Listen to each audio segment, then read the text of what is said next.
అనుభవజ్ఞులైన కష్టపడే రైతులు, ఆదాయాలు పెరిగిన ప్రజా ప్రభుత్వాలు ఉండి కూడా అసంఖ్యాక రైతులు ఎందుకు అధోగతి పాలవుతున్నారు?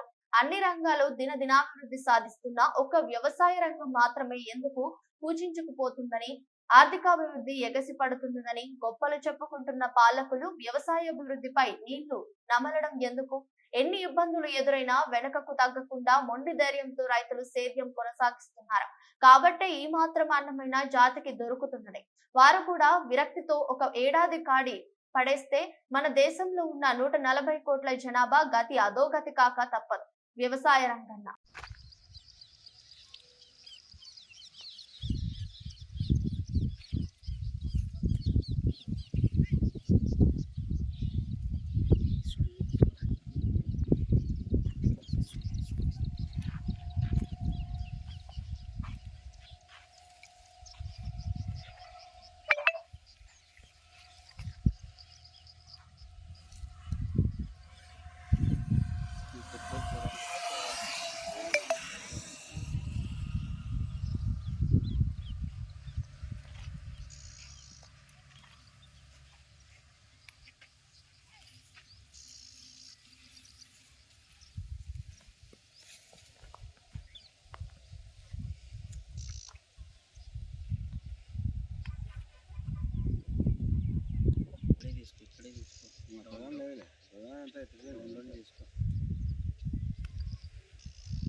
నా పేరు సాకే గోవింద్, ఆంధ్రప్రదేశ్ ఎరుకుల ప్రజా పోరాట సమితి రాష్ట్ర అధ్యక్షులు, అనంతపురం.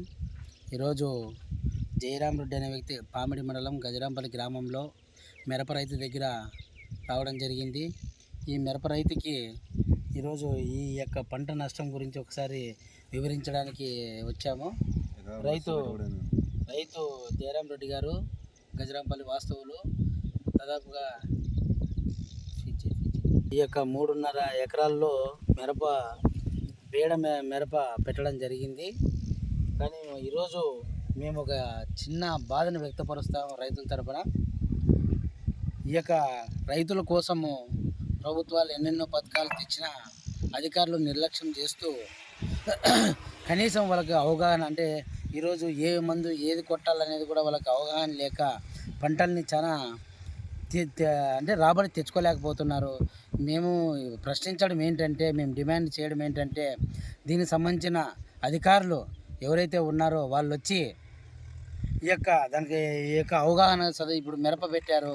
దాదాపుగా గజరాంపల్లి గ్రామంలో ఒక 100 ఎకరాల దాకా మిరప పెట్టారు. ఆ 100 ఎకరాల్లో కూడా వీళ్ళకు అవగాహన కల్పించి మంచి దిగుబడి వచ్చే రకంగా చేయాలని మేము డిమాండ్ చేయడం జరుగుతుంది. ఈరోజు రైతు చాలా ఆవేదన వ్యక్తపరుస్తున్నాడు, వ్యక్తం చేస్తున్నాడు. ఎందుకంటే హార్టికల్చర్ ఆఫీసర్లు ఉన్నారా, లేకపోతే ఇక అదే ఉన్నారా, ఉద్యోగాలు చేస్తున్నారా, ఏదో ఈ యొక్క గ్రామంలో ఈరోజు దాదాపుగా 3.5 ఎకరాలలో మిరపనార పెట్టడం జరిగింది. ఆ మిరపనార ఈరోజు ఇది చూస్తే ఏదో బింకి తెగులు ఉన్నట్టుగా వాళ్ళు వైరస్ సోకి చాలా ఇబ్బంది పడుతున్నారు రైతులు. సిటీగా ఈ యొక్క దానికి సంబంధించిన అధికారులు ఎవరైతే ఉన్నారో వాళ్ళ యొక్క మిరపకు సంబంధించిన అవగాహన సదస్సు పెట్టి వాళ్ళ యొక్క మంచి మందులు వాడేటట్టు ఈరోజు అన్ని రోగాల నివారణకు రాష్ట్ర ప్రభుత్వం చేపడుతుంటే ఈరోజు మీరు ఎందుకు నిమ్మకు నీరెక్కినట్టు అధికారులు నిర్లక్ష్యం వహించి రైతుల పక్షాన ఈరోజు మీరు నిలబడాలని నేను కోరుకుంటున్నా. ఎందుకంటే రైతులు ఎంతోమంది ఎన్నో రకాలుగా ఇబ్బందులు పడుతున్నారు. రైతును ఆదుకుంటే కదా మనకు కావాల్సింది. ఈరోజు అన్నదాత సుఖీ భవ అని అంటున్నా. మేము ప్రతి ముద్దలోనూ వాళ్ళ కష్టం ఎంత ఉందనేది కూడా మనం కూడా ఆలోచన చేయాల్సిన పరిస్థితి ఎంతగానో ఉంది. అయ్యా అధికారులారా, ఒక్క విషయం గుర్తుపెట్టుకోండి. ఈ యొక్క రాష్ట్ర ప్రభుత్వం ఎంతో రైతుల కోసం నిలువెత్తున నిదర్శనంగా నిలుస్తోంది. అధికారులు అది తెలుసుకోలేక ఈరోజు కనీసం కంటే ఏ ఒక్క అధికారి కూడా వచ్చి ఈరోజు చూడండి, మీరు ఒక్కసారి ఈ పంట పొలాల్లోకి వస్తే కానీ అర్థం కాదని నేను ఎందుకు చెప్తున్నానంటే, మీరు ఒక్కసారి చూస్తేనే ఈరోజు ఈ పంట 3.5 ఎకరాల్లో దాదాపుగా ఇప్పటికే 3.5 లక్షలు ఖర్చు పెట్టుకొని ఎకరాకు ₹1,00,000 ఖర్చు వస్తుంది. మందులు ఎన్ని వాడాలా? ఎవ్రీడే మందు వాడుకోకుంటే చెట్టు బతకని పరిస్థితి అవుతుంది. కృత్రిమంగా ఈ యొక్క కాయగూరలు పండించండి, లేదా కృత్రిమంగా తయారయ్యే వస్తువులు తినండి అంటున్నాం కదా.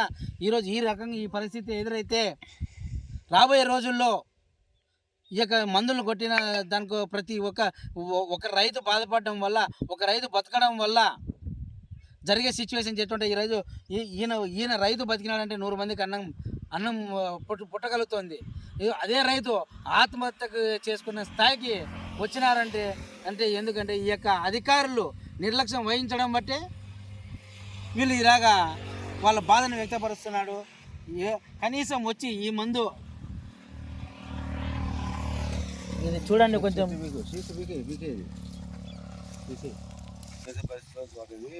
మొత్తం అంతా ఇదంతా ఎత్తి పాసి నేను ఈరోజు ₹4 లక్షల నేను ఖర్చు పెట్టుకున్నా. నేను కనీసం కూడా దీంట్లో ₹1 కూడా పంట తీయలేదు. ఈరోజు మందులకు సాలుకొస్తాను, మాకు సరైన అవగాహన లేక ఒక్క మగ్గ లేదు, ఒక పూత లేదు, కనీసం ఒక పండు కాయ కాయడం లేదు. అధికార ఆఫీసర్లారా కొంచెం గుర్తుపెట్టుకోండి. జిల్లా అధికారులారా, రైతుల కోసం మీరు పాటుపడితే తప్ప మన ఈ యొక్క రైతాంగాన్ని మనం ముందుకు తీసుకొని పోలేమని నేను విన్నపించుకుంటున్నా. ఎందుకంటే